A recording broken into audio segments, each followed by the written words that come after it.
Olá, olá, boa tarde, muito boa tarde, pessoal do Segundo Médio. É um grande prazer poder estar aqui com vocês. Bem-vindos também os professores. Eu sei que tem professores de montão que estão nos acompanhando aqui no Centro de Mídias. Quero também recebê-los com muito prazer, com muita honra também. Aqui eu me dirijo a vocês agora nesse momento dessas aulas remotas que a gente está vivenciando. Tem sido um momento bem diferente, tanto para vocês estudantes que estão aí em casa, quanto para nós estudantes, nós professores que estamos aqui no estúdio. A gente está em frente à câmera, né? Então é um aprendizado para a gente não tem mais os rostos de todos os alunos, as reações para a gente ir se guiando. Então a gente passa mais tempo em frente à tela da câmera e vocês aí em casa passam mais tempo em frente à telinha do celular ou do computador ou da televisão, seja lá como vocês estão acompanhando as nossas aulas. Então, é um palmilhar contínuo, é um aprendizado que a gente vai fazendo juntos e tendo essas novas descobertas a respeito de como fazer acontecer da melhor forma possível essa nova forma de se relacionar com o aprender e com o ensinar. Então, é um momento em que vocês, estudantes, estão se habituando, se acostumando, e é um momento em que nós, professores, da mesma forma, tal qual os estudantes, estamos também aprendendo e nos habituando e ainda tateando para tentar descobrir de que forma é mais legal, é mais produtiva essa nova relação. Né? Então, pensando nisso, antes da gente começar a nossa aula de hoje, eu queria conversar com vocês a respeito de algumas dicas para um melhor aproveitamento da aula. Então, a primeira coisa, gente, é assim, são quase 6 horas da tarde. Eu imagino que tenha gente que tenha passado o dia inteiro na cama. Ou até que tenha gente que esteja deitada agora na cama, no sofá, né? Então, eu quero convidá-los a sair da cama, saiam do sofá, gente. Porque quando a gente está deitado, quando a gente está de pijama, parece que o corpo e a mente não ficam muito dispostos, nem tem muito vigor para realizar aquilo a que a gente se propõe. Então, saiam da cama, sentem-se, tentem ficar numa posição confortável. Se estiverem acompanhando pelo celular, tentem deixar numa base fixa para não ficar todo torto também segurando, não ter dor nas costas. A ideia mais ou menos é que a gente tente criar uma rotina meio similar àquela que a gente tinha quando a gente ia presencialmente para a escola. Então, se a gente fosse para a escola, a gente teria uma rotina, não é? A gente ia tomar banho, ia se trocar, enfim, ia deixar o nosso corpo e a nossa mente ativos, prontos para aquele dia. Então, se a gente puder, nesse sentido, manter um pouco dessa rotina, eu acho que é uma ideia bacana. Uma outra coisa diz respeito a como estudar. Né? Porque, do mesmo jeito que cada professor tem um estilo e um jeito diferente de dar aulas, cada estudante também tem um estilo e um jeito diferente de assistir às aulas. E eu acho que esse é um momento super legal para você descobrir qual é o seu estilo, qual é o seu jeito de assistir aulas, para que seja mais produtivo para você, mais frutífero. Então, é legal se você puder, se você já não fez isso, né? Eu sei que tem muita gente que fez, mas se você puder separar um canto aí na sua casa, um pedacinho da mesa, se você tiver um espaço no seu quarto, na cozinha, enfim, em que você possa separar, deixar já os seus materiais prontos, o caderno, livros que você, porventura, venha a utilizar, caneta, lápis, borracha, enfim, todos os materiais que você utilizaria efetivamente se você tivesse ido presencialmente à escola. É legal se você deixa esse espacinho separado, né? Porque ali você mantém os seus registros, deixa tudo organizado. E é assim, gente, eu acho que ter uma postura como essa é até revolucionário se a gente for pensar do ponto de vista de que o mundo, a vida, colocou perante a gente um problema para a gente lidar e a gente precisa reagir ante a esse problema. E reagir de uma maneira que nos traga mais benefícios, que nos traga mais usufrutos, é a maneira ideal. Não é assim? Então, aí nesse sentido, eu queria começar um pouco a nossa aula contando para vocês uma anedota que ninguém sabe se aconteceu de verdade, mas que eu gosto muito de acreditar que tenha efetivamente acontecido, e que é o seguinte. Houve um grande estudioso italiano chamado Antonio Gramsci. E é possível que alguns de vocês já tenham ouvido falar dele. Ele é muito conhecido dentro do campo da filosofia, das teorias sociais, né? O fato é que o Gramsci, ele passou algum tempo da vida dele preso, porque ele foi detido devido à sua postura antiditatorial no período do governo fascista do Benito Mussolini na Itália. Um dos períodos da vida dele que ele passou preso corresponde o tempo entre 1929 e 1935. Então, ele fica numa sequência direta, 6 anos preso na Itália. E diz a anedota que, certa vez, um carcereiro se aproximou dele, ele estava sentado na cela dele, e o carcereiro, então, pergunta assim, ô Gramsci, o que você fica fazendo aqui? Eu estou vendo que você lê bastante, porque estou vendo aqui essa pilha de livros ao seu lado, mas fora ler, quer dizer, você não pode passar o dia inteiro lendo, então fora ler, o que mais você faz para passar o tempo? Aí o Gramsci olha bem para o carcereiro e diz assim, bom, eu leio muito, de fato, mas eu não estudo, porque não me deram papel e caneta. No fundo, o que o Gramsci está dizendo para a gente é que a gente pode ler o quanto for, a gente pode assistir a quantas aulas forem, mas se não partir de dentro da gente um certo movimento de receber a informação e o conteúdo, e esse conteúdo passar por dentro da gente e sair através das nossas palavras no papel de uma forma bem própria, bem individual, dificilmente a gente vai estar ressignificando, a gente vai estar aprendendo, se apropriando daquelas ideias de uma forma que faça sentido e que vá ficar com vocês por algum tempo. E daí eu penso, bom, se em 6 anos de cárcere o Gramsci produziu uma obra da envergadura dos cadernos do cárcere, vocês imaginem o que uma vida toda de anotações escolares não vão trazer de frutífero para vocês. Então, sigam aí o conselho do Gramsci. E, sabe, gente, tomar notas não tem regras. Se você vai escrever no caderno, no papel sulfite, sabe-se lá onde, se você vai escrever de caneta, de lápis... Gente, isso é uma metodologia que cada um de vocês vai desenvolver. O importante é começar. Tomem notas. Nessa aula, já comecem. Se vocês perceberem algo que eu vá dizendo e que seja importante, que vocês considerem relevante, tomem nota com as palavras de vocês. Vocês vão ver como vai ser interessante para o aprendizado. Depois, futuramente, fica lá o registro, caso vocês queiram vir a consultar.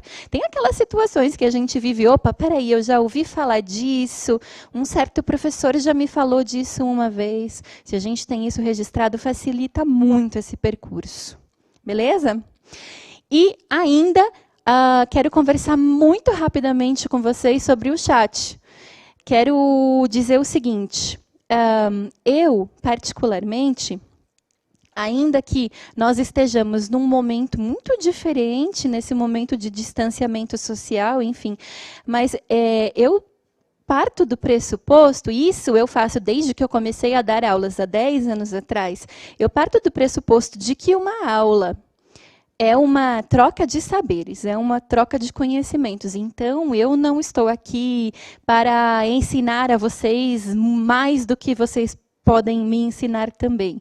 Eu estou aqui disposta a dar um pouquinho do que eu consegui acumular de conhecimento dentro de mim e também para receber um pouco do conhecimento que vocês têm para me oferecer também. Nesse momento, a gente consegue fazer isso pelo chat. Por isso que eu quero convidá-los a fazer um uso bem respeitoso do chat. Eu vim aqui hoje dar esta aula para vocês imbuída do mais profundo respeito pelo tempo que vocês generosamente estão me oferecendo do dia de vocês. Eu espero estar à altura de oferecer a vocês algo que seja frutífero, algo que seja produtivo e que vocês, quando a gente terminar esse encontro, que vocês sintam que vocês são pessoas que sabem um pouquinho mais do que sabiam antes. Eu gostaria de sair desse encontro assim também. Então, eu convido a gente ter um chat bastante tranquilo, bastante respeitoso, que a gente consiga atingir os nossos objetivos. Certo? Vamos começar, então? O tema da nossa aula é ética e filosofia. E eu queria começar convidando vocês a me contarem o que vai pela cabeça de vocês. O que vocês acham que é ética? Eu vou deixar essa pergunta na tela para vocês por alguns minutos. Vão me contando aqui no chat e a gente já volta.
Vamos lá, então.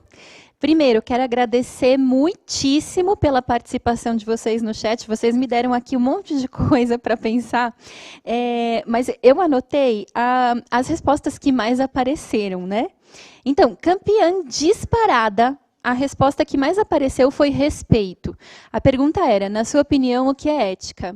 Muita gente assemelhou ética e associou ética com respeito, né? Apareceu também bastante princípios, boa conduta, apareceu ser justo, ter caráter, ter valores, Foram todas coisas que apareceram quando eu perguntei a vocês, na opinião de vocês, o que é ética. Então, para a gente conseguir começar a trilhar um caminho em direção a essa resposta, a gente pode apelar para uma tática que é sempre muito interessante quando a gente se depara com um novo conceito, ou com uma nova palavra, ou quando a gente não sabe muito bem o significado de alguma coisa. Essa tática se chama etimologia. A etimologia, não sei se vocês já conhecem essa palavra, mas a etimologia é a ciência que estuda a origem das palavras. Então, a gente remonta historicamente lá para quando essa palavra apareceu, para a gente tentar compreender com um pouco mais de profundidade o que ela significa, o que ela traz no seu bojo. Então, quando a gente faz a etimologia da palavra ética, a etimologia se escreve assim, ó. Etimologia é a ciência que estuda a origem das palavras. Quando a gente faz a etimologia da palavra ética, a gente vai lá para a Grécia Antiga, quando se utilizava este termo aqui, ethos. Ethos é uma palavra grega que significa hábitos, ou costumes, ou modos de ser. Né? Ela também pode se relacionar com a nossa morada ou com a nossa casa, porque a nossa casa, o nosso espaço privado, o nosso espaço individual, é onde a gente tem mais espaço para ser quem a gente realmente é, sem amarras da sociedade, sem muitas expectativas, muitas normas e muitos regramentos que a gente encontra na vida pública, mas dos quais, em alguma medida, a gente está livre dentro da nossa casa. Então, ethos é uma palavra grega que se refere a modos de ser, modos de estar no mundo. Quando a gente fala sobre nós mesmos, isto significa, quando a gente fala sobre a humanidade, a gente sabe que a gente pode abordar essa coisa toda de duas formas. A primeira forma é pensando em quem nós somos dentro de nós mesmos. Então, a gente está falando dos sentimentos, a gente está falando das disposições íntimas e internas, a gente está falando do nosso caráter, como apareceu aqui no chat. Não sei se vocês já ouviram a palavra temperamento. A gente está falando de tudo isso que, de alguma forma, a gente não consegue controlar, que está no plano do natural, que está no plano do que eu não consigo muito mudar e sobre o que eu não tenho muito controle. Quer dizer, algum de vocês acha que a gente tem controle sobre os nossos sentimentos? Algum de vocês já tentou controlar um sentimento e conseguiu? É praticamente impossível, porque os sentimentos, o caráter, os temperamentos, eles estão no plano de alguma coisa que foge às nossas rédeas. Né? Então, a gente pode falar sobre a humanidade do ponto de vista dessa coisa mais natural, que foge ao nosso controle, mas a gente também pode falar da gente mesmo, da humanidade, de um outro ponto de vista, que é daquilo que está fora da gente. São os valores, são os hábitos, são os costumes, são as normas, as regras, as leis. Tudo isso está fora da gente. Por que está fora da gente? Porque não foi a gente mesmo que elaborou, não é? A ética, gente, é o campo do pensamento que estuda exatamente, precisamente, essas coisas que estão nesse segundo conjunto que eu passei para vocês. Tudo que está fora da gente e que a gente escolhe. Então, por um exemplo, tem um valor A e um valor B. O que eu vou preferir seguir? É uma decisão ética, porque está dentro das minhas possibilidades de escolha. Né? Tem uma maneira de me comportar X e uma maneira de me comportar Y. Eu escolho. A ética passa sempre pelo campo da escolha. Ela passa sempre pelo campo do que é contingente, do que é possível controlar, modificar, escolher. Isso é ética. É o estudo de é um certo campo de estudo que tem muito mais a ver com como eu penso, como eu escolho, como eu entendo, como eu compreendo as coisas, do que propriamente com um conjunto de regras prontas. A regra tem muito, a ética tem muito mais a ver com um certo entendimento interno, subjetivo. Tem muito mais a ver com questionar, com pensar, com autonomia. É nesse sentido que a gente diferencia a ética da moral. A moral, ela está muito disposta a moldar a nossa vontade. Você não pode fazer isso, você não pode querer isso e nem desejar isso. Bom, não sou eu que estou dizendo, estão me dizendo que eu não posso. Isso está no campo da moral. Ela deseja moldar, convencer a nossa vontade. A ética, contrariamente, tem a ver com eu mesma, enquanto indivíduo, racionalizar e refletir a respeito do que eu considero que sejam valores adequados, ações adequadas, condutas adequadas. Aqui um monte de gente falou sobre conduta, sobre caráter. É a minha reflexão a respeito disso. E isso é ética. É a reflexão sobre modos de ser que eu escolho, que eu coloquei lá na lousa, ethos. Modos de ser que eu escolho, como eu organizo minha casa, certo? Como eu escolho ser, que valores eu escolho ter. Joia? A nossa aula é sobre ética e solidariedade. Agora que a gente já conversou um pouquinho sobre ética, eu gostaria que nós pudéssemos começar a conversar um pouquinho sobre solidariedade e ver se a gente consegue juntos, num esforço coletivo, tentar relacionar as duas coisas. Vou colocar aí na tela para vocês uma perguntinha e vou deixar alguns minutos para que vocês tentem me responder no chat. A gente já se encontra. Vamos lá?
Vamos lá, então, gente.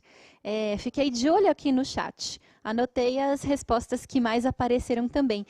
Antes de contar para vocês as respostas que mais apareceram e de comentar um pouco, tem uma resposta que me chamou muito a atenção. Alguém escreveu assim. Infelizmente, eu perdi o nome do estudante, mas você vai saber que é você.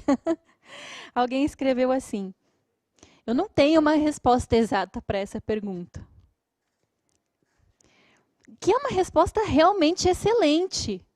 Porque um dos grandes problemas que a gente vivencia é todo mundo achar que sabe tudo. E essa dificuldade extrema que a gente tem de responder, olha só, eu não sei, mas assim, me dá um tempinho que eu vou ler, eu vou pesquisar e amanhã a gente conversa, amanhã a gente debate. Né? Essa coisa também de oferecer respostas de bate-pronto para tudo, né? Ela talvez não seja tão produtiva, né? Então, essa resposta aqui, ó, não tem uma resposta exata, ela foi muito boa. Acho que foi bem de encontro com o que a gente conversa nas aulas de filosofia de um modo geral, né? Aí, as respostas que mais apareceram foram altruísmo. Altruísmo apareceu bastante, lembrando que a pergunta era, na sua opinião, o que é solidariedade? Apareceu muito a empatia, a caridade. Aliás, a caridade, eu vou conversar um pouquinho com vocês sobre isso. Gentileza apareceu com bastante intensidade também. E apareceu diversas vezes a humildade. Então, essas foram respostas que vocês ofereceram à pergunta que eu fiz. O que é solidariedade? Nessa linha do que a gente fez agora há pouco, em que convidei vocês para fazer a etimologia da palavra, quando a gente estava falando sobre ética, eu vou convidar vocês novamente a fazer a etimologia da palavra solidariedade. A etimologia de ética, ela vinha do grego ethos. E a etimologia da palavra solidariedade vem de outra língua, tão antiga quanto, que é o latim. Então, a palavra solidariedade vem do latim sólidos. Bom, quando a gente lê a palavra sólidos, o que vem na nossa cabeça é exatamente isso que ela significa na língua portuguesa. O que é sólido? É uma coisa segura, é uma coisa concreta, uma coisa que nos traz segurança. E era justamente esse o sentido original da palavra quando ela apareceu lá na Roma Antiga, e ela era um preceito do direito. Vocês devem saber que o direito romano é hoje um dos cânones do direito que mais inspiram os direitos ao redor do mundo nos diferentes países, inclusive aqui no Brasil. A gente segue a escola de direito que se denomina romana, né? Mas o que era esse sólidos, esse princípio do direito lá na Roma Antiga? Era o que se chamava de lei insolidum. O que significava isso? Responsabilidade e dever para com todos. Porque uma coisa sólida é uma coisa composta de todas as suas partes, sem nenhuma faltando. Sabe aquela frase, um por todos, todos por um? Em um certo sentido, era essa a ideia que fundamentava o direito romano baseado no obligatium in solidum, que era a obrigação de todos para com todos. Essa é a origem da palavra solidariedade. E ela faz todo o sentido se a gente pensa na acepção que a gente tem hoje, né? Vários de vocês colocaram no chat ajudar o próximo, caridade, altruísmo. Está bem dentro da origem etimológica mesmo da palavra. Um por todos, todos por um. Sólido, uma lei sólida que envolve todos, sem faltar nenhum. Porque se falta algum, não é sólido, não é maciço. Agora, tem uma segunda origem dessa palavra, que também vem do latim, mas que é um pouquinho posterior. Aqui a gente está falando do entendimento dessa palavra na Roma antiga, e tem um segundo entendimento que é de uma certa tradição judaico-cristã. Então, a partir do advento do cristianismo, né? Essa segunda etimologia, ela também vem da língua latina. E aí, solidariedade viria da palavra latina caritas. Eu acho que alguns de vocês já ouviram falar. Caritas é uma palavra latina que está diretamente relacionada com o que no português a gente chama de caridade. Então, essa ideia da cristandade, né, a origem latina, judaico-cristã do termo, tem a ver com essa atitude da empatia, do altruísmo, do se colocar no lugar do outro, do oferecer a mão a quem tem necessidade, com conseguir perceber quem é que tem necessidade, porque é todo um outro passo, gente. Primeiro a gente tem que parar de olhar só para o nosso umbigo e conseguir voltar o olhar para o próximo, para o outro. Para daí sim conseguir perceber que, opa, pode ser que haja indivíduos que tenham uma necessidade maior que a minha. Pode ser que eu tenha condições de ajudar estes outros indivíduos com coisas que não vão me fazer falta, mas que a eles, neste momento, fazem falta. Essa é a noção cristã de caridade e é a noção que surge lá na etimologia da palavra caritas. Bom, muito tempo depois, a gente tem hoje uma certa noção de solidariedade que está relacionada com Estado e governo. É a ideia de solidariedade enquanto civilidade, que aparece lá com o Keynes, né? um economista britânico que tinha a ideia de que esse negócio de ficar acreditando na lei do mercado, sabe? Que a demanda gera oferta e a oferta gera demanda e o mercado se autorregula. Sabe aquela expressão francesa que os professores sempre falam, laissez-faire, deixe acontecer. Deixe acontecer, o mercado se autorregula. O Keynes critica isso. Aliás, no final da Segunda Guerra Mundial, o Keynes passa a ser muito respeitado enquanto proposta de macroeconomia e as suas ideias passam a ser adotadas por vários países na Europa pós-Segunda Guerra Mundial, porque vocês sabem, gente, uma guerra mundial destrói um país, mas duas, a Europa saiu completamente destroçada, economicamente, politicamente, socialmente. A Europa sai totalmente destroçada depois de 2 guerras mundiais. Não é à toa que as ideias do Keynes, de que o Estado tem dever de ajudar a população, não é à toa que as ideias do Keynes ganham bastante repercussão depois da Segunda Guerra Mundial. O Keynes instaura, digamos assim, a ideia de que o Estado, o governo, tem uma responsabilidade de solidariedade perante todo e qualquer indivíduo. De que a solidariedade tem que ser entendida enquanto civilidade. E de que, se há indivíduos que precisam de ajuda, essa ajuda deve vir principalmente pelas mãos, pelas vias do Estado. Seja de que natureza for este auxílio, essa ajuda. Então, começa com o Keynes e depois vai aparecendo em outros pensadores, aparece no Spink Anderson, aparece no Galbraith, essa ideia de que a solidariedade ela está atrelada a um princípio de Estado, a um princípio de governo. Certo? E aí, agora que a gente conversou um pouquinho sobre o que é ética, sobre o que é solidariedade, a gente traçou um pouquinho um panorama histórico dos usos da palavra solidariedade, eu queria entender de vocês se vocês conseguiriam fazer alguma relação entre ética e solidariedade. Então, o indivíduo ético, ele necessariamente é solidário? O indivíduo solidário, ele necessariamente é ético? Existe essa relação? É possível montar essa relação? Em que termos ela se daria?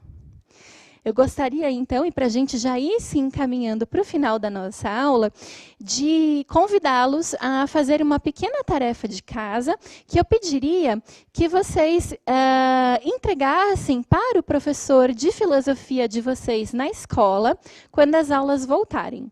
Então, vocês podem fazer no caderno de vocês, e a ideia é que vocês construam um parágrafo, nada muito extenso, da maneira como vocês conseguirem, é só um exercício, tá certo? Mas é um exercício em que vocês vão colocar em palavras se vocês enxergam alguma relação entre ética e solidariedade. Se vocês consideram que são conceitos absolutamente opostos e que não se relacionam de forma alguma, ou se vocês vislumbram alguma possibilidade de associação entre essas duas coisas. E se é possível relacioná-las, como? Escreve aí.